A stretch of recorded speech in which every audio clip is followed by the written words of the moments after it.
സെഖര്യാവ് 8-ാം അധ്യായം.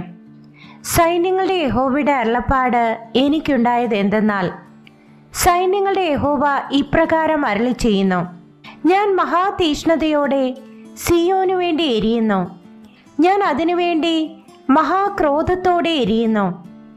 യഹോവ ഇപ്രകാരം അരുളി ചെയ്യുന്നു: ഞാൻ സിയോനിലേക്ക് മടങ്ങി വന്ന് യെരൂശലേമിൻ്റെ മധ്യേ വസിക്കും.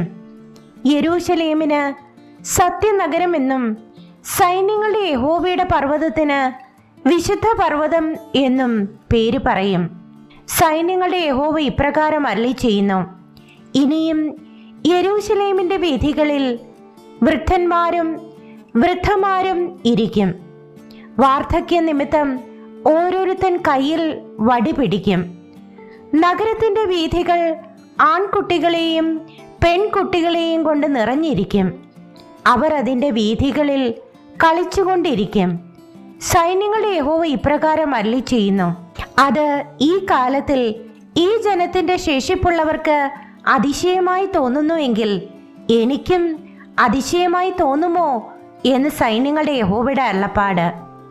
സൈന്യങ്ങളുടെ യഹോവ ഇപ്രകാരം അരുളി ചെയ്യുന്നു: ഞാൻ എൻ്റെ ജനത്തെ ഉദയദേശത്തു നിന്നും അസ്തമയ ദേശത്തു നിന്നും രക്ഷിക്കും.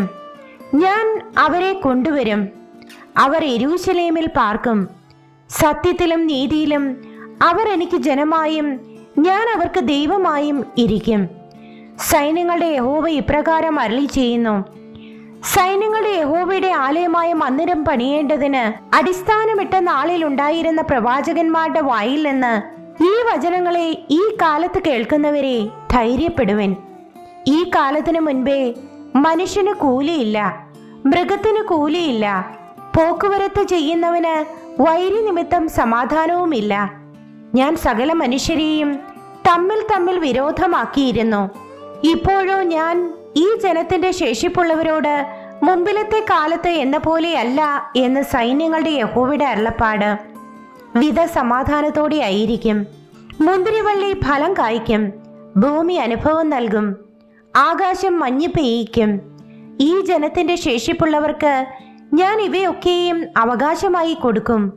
യഹൂദ ഗൃഹവും ഇസ്രായേൽ ഗൃഹവുമായുള്ളവരെ, നിങ്ങൾ ജാതികളുടെ ഇടയിൽ ശാപമായിരുന്നതുപോലെ ഞാൻ നിങ്ങളെ രക്ഷിച്ചിട്ട് നിങ്ങൾ അനുഗ്രഹമായി തീരും.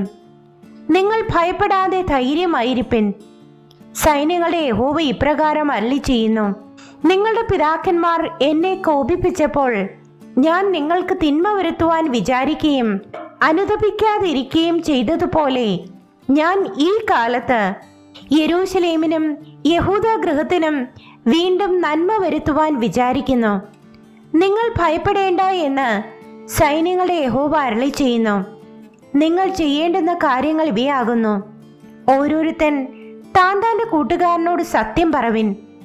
നിങ്ങളുടെ ഗോപുരങ്ങളിൽ നേരോടും സമാധാനത്തോടും കൂടെ ന്യായപാലനം ചെയ്യുവിൻ. നിങ്ങളിൽ ആരും തൻ്റെ കൂട്ടുകാരൻ്റെ നേരെ ഹൃദയത്തിൽ ദോഷം നിരൂപിക്കരുത്. കള്ളസത്യത്തിൽ ഇഷ്ടം തോന്നുകയും അരുത്. ഇതെല്ലാം ഞാൻ വെറുക്കുന്നതല്ലോ എന്ന് യഹോവയുടെ അരുളപ്പാട്.